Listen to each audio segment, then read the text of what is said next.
It's Monday, November 23rd, and this is now on HNN. If we want to get to Tier 3, not go back to Tier 1, we got to be really safe this Thanksgiving. Millions are keeping their Thanksgiving travel plans despite warnings from health officials.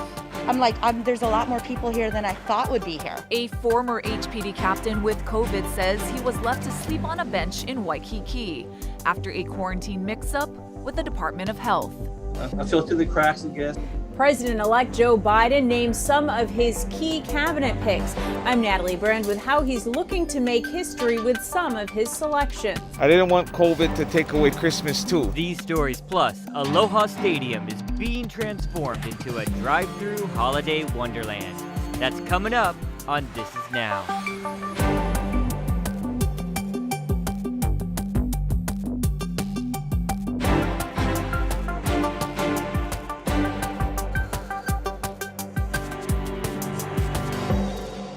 Good afternoon. Thanks for watching This Is Now. Jonathan and Ashley here coming to you from the H&N Digital Center. We want to get started with the latest numbers being reported by the state.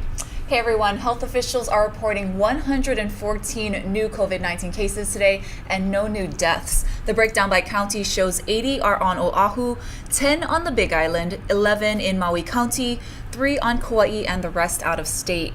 Meanwhile, with Thanksgiving upon us, concerns grow over large holiday gatherings this week, especially after high case counts over the weekend.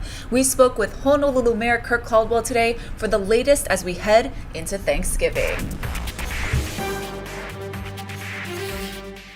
We saw big numbers this weekend, and we know that there are big clusters that are included with that. The outbreak on the USS Michael Murphy, the one at Waiava. Now, these seem like big numbers that don't have a big impact on the general public. Why not separate those? You know, Steve, that's a good question, and we actually talked about it when we developed our tier system.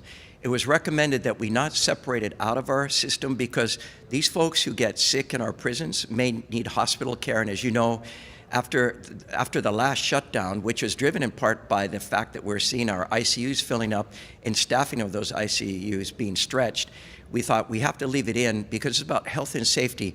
Whether you're in prison or not, we got to protect all lives, and exactly that's what we're doing under our tier system. So it's counted in, but yeah, it's disturbing and upsetting for me as mayor because I want to get to Tier 3, and when we see these spiky numbers at Waiava, for example, it raises the average. We want to get back down. Now, we can still do it, but it was not good news when I heard about these outbreaks. Well, what about this? When you consider, because this is also, forget going into the next tier, this could drop us back to Tier 1. Are you going to consider that when you think about that, if our numbers get to an average of over 100?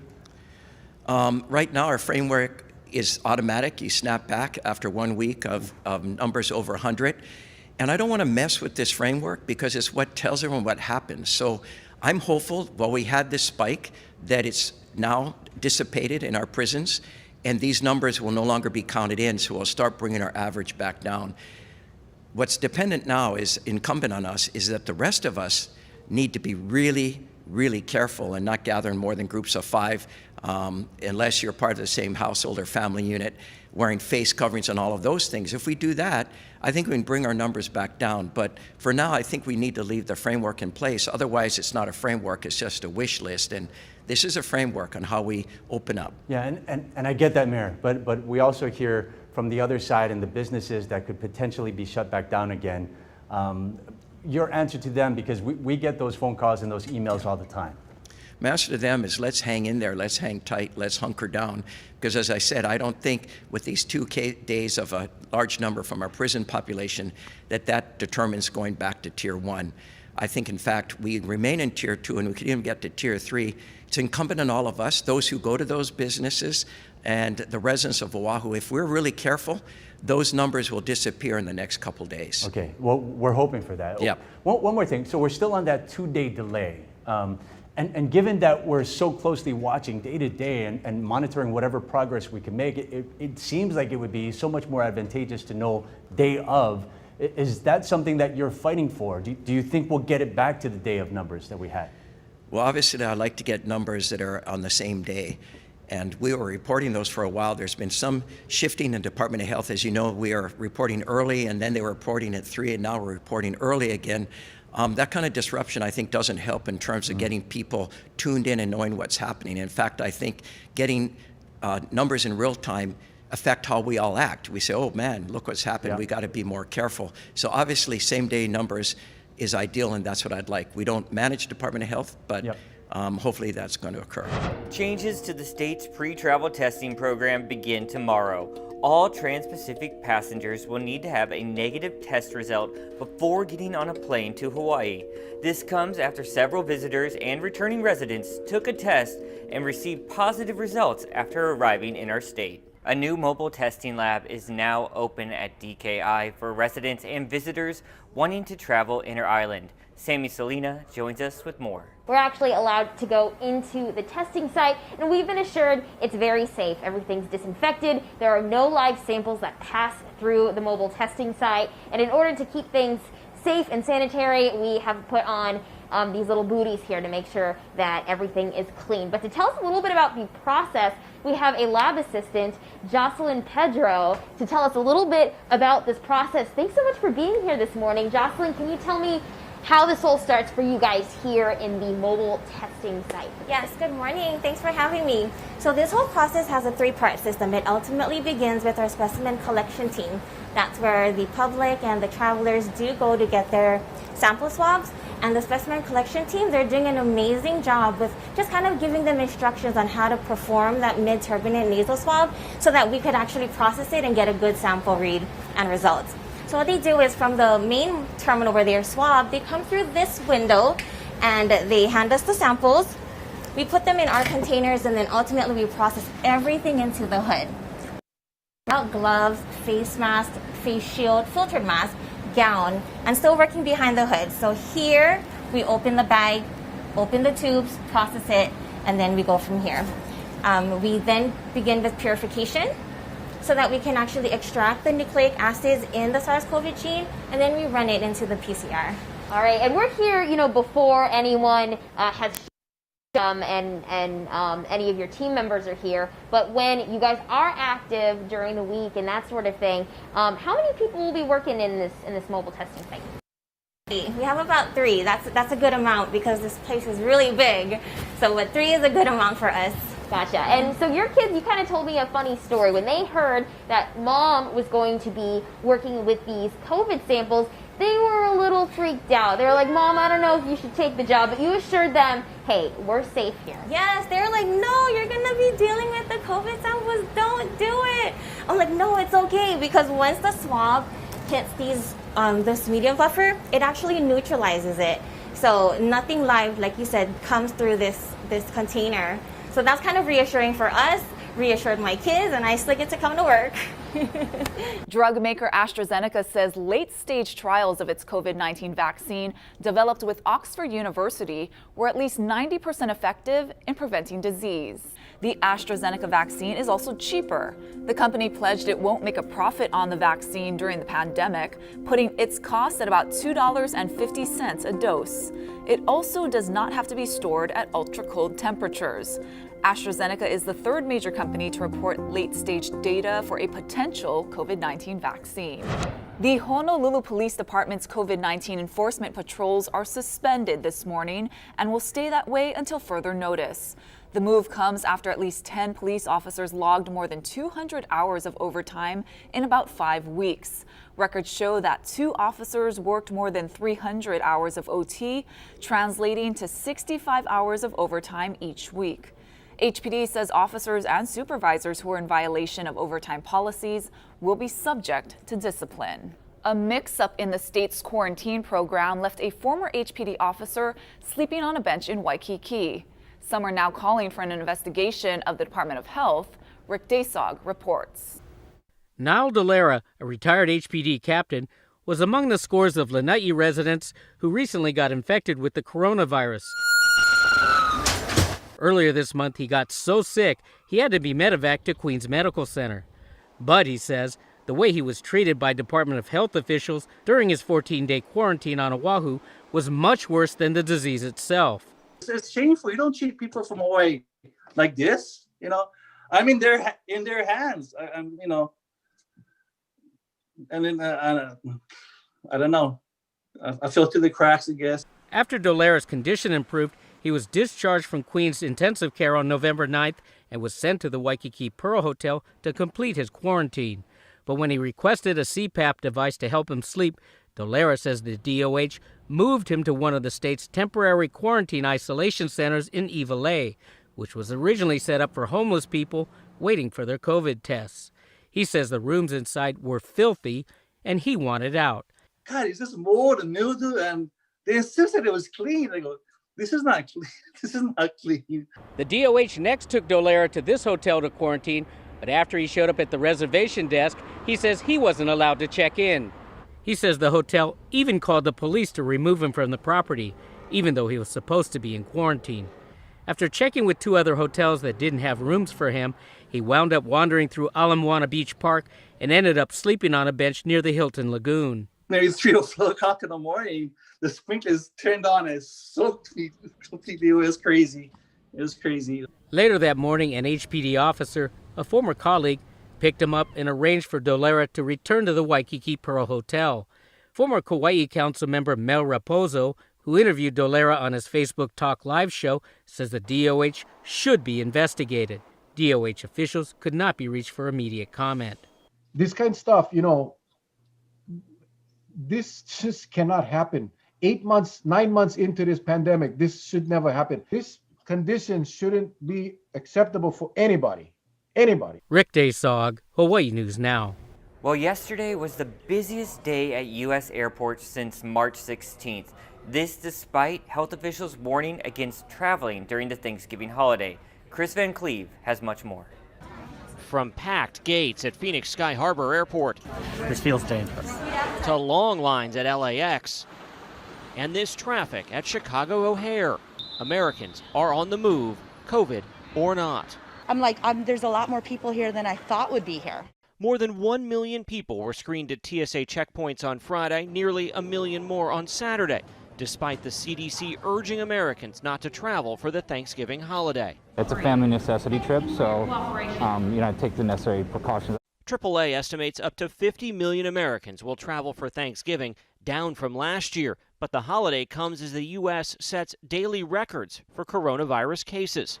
For some, that means getting COVID tests before spending time with their loved ones. I'm probably going to get tested again once I get back, so to make sure I'm good. But experts warn testing could provide a false sense of security because of COVID's up to 14-day incubation period. 2 or 3 days after a negative test, you could become contagious even before showing symptoms. That's why Neil Siegel, a public health professor, canceled his Thanksgiving plans. When I was weighing the option to travel back to California to see my parents, both of whom are elderly and have chronic health conditions, I realized that the potential risk that I posed to them in traveling was probably too great. And of course, I wouldn't really be able to live with myself if I knew that I brought COVID-19 into their home. With millions of people on the move this holiday season, health experts are very concerned about the potential for a deadly COVID surge just in time for Christmas. Chris Van Cleve, CBS News, Reagan National Airport, Virginia. The first Canadian visitors under the state's pre-travel testing program may be coming from Calgary. Howard Dykes has more. The provincial government of Alberta has its own trial program similar to the one in Hawaii. It launched 2 weeks ago today, and 2,000 Canadians have already used it. Under the program, returning Canadians can get a test at the airport, and if it's negative, then they can skip Canada's own 14-day quarantine. First Canadian flight to Hawaii will be December 19 from Calgary. The first flight from Vancouver will be the next day, December 20. Castle & Cook has been waiting over a dozen years for this. The first home buyers are moving into homes on Koa Ridge. The first house was occupied Friday. 10 should be finished by today, 50 by New Year's. Eventually, there'll be more than 3,000 homes on Koa Ridge. Castle & Cook has put $150 million into the local economy since the work on the ridge began. Furloughs continue. Maui's Fairmont Kealani Resort extends furloughs for most of its 355 employees into December. The jobs run the gamut from 10 pool attendants to dozens of waiters and bellmen and cooks, 30 suite attendants, and 20 people responsible for turn-down service. The Centers for Disease Control has raised its COVID-19 warning on cruise ships to the highest level, saying, quote, all people should avoid going on cruises. The new guidance says if you do take a cruise, you should get tested 3 to 5 days after your trip. If you do not get tested, you should stay home for 14 days. President Trump still has no immediate plans to concede. Natalie Brand has the latest developments from the White House. President-elect Joe Biden and Vice President-elect Kamala Harris met virtually with the U.S. Conference of Mayors Monday. The Biden-Harris administration will have an open door for mayors. Before the meeting, the former vice president released the names of his picks for several key posts. Mr. Biden has chosen Tony Blinken for Secretary of State, Jake Sullivan as National Security Advisor, and Linda Thomas Greenfield to become the next U.S. ambassador to the United Nations. I know Tony. He's outstanding. Smart. Alejandro Mayorkas is the first Latino American and immigrant nominated as Secretary of the Department of Homeland Security, while Avril Haines has been tapped to become the first woman nominated for Director of National Intelligence. Why'd you go with national security first? Because it's national security. Protesters gathered outside of the General Services Administration, which is still blocking the transition, including mandatory background checks for Mr. Biden's nominees. The GSA's deputy administrator is expected to brief federal lawmakers next week. Here at the White House, President Trump is still refusing to concede, even as more Republicans call on him to do so and officially begin the transition. It's time for them to stop the nonsense. President Trump's legal team is appealing a federal judge's dismissal of a lawsuit to block certification of votes in Pennsylvania. Monday, First Lady Melania Trump received the White House Christmas tree, and on Tuesday, President Trump is expected to participate in the annual Thanksgiving turkey pardon. Natalie Brand, CBS News, the White House. Thank you, Natalie. Looking at Natalie's coat there and Melania's jacket. Sort of miss wearing those winter wears. That's my favorite season by far. Yeah. For like 1 or 2 days. That's it. That's it. All right, let's see how it's going to shape up for our holiday week. Here's Guy Hoggy with a look at our weather.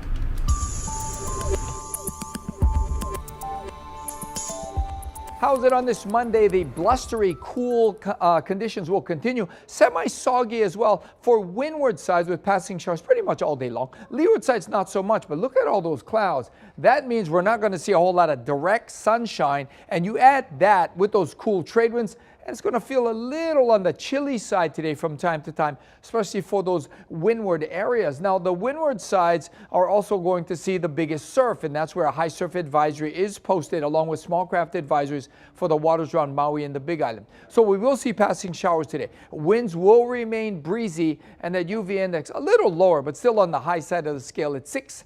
Now, the surf is elevated, like I said, on the east shores. It's rough, it's choppy, it's not that good for surfing. Better conditions up in the country, but this swell is dropping pretty quickly. The other thing to note, the Pro Tour is in town. So catching a wave by yourself up in the country is going to be a little challenging over the next couple of months. So we've got scattered showers today with those breezy winds. The winds will slowly back down tomorrow, and a disturbance moving in could trigger a couple of thunderstorms tomorrow and Wednesday with some spotty downpours.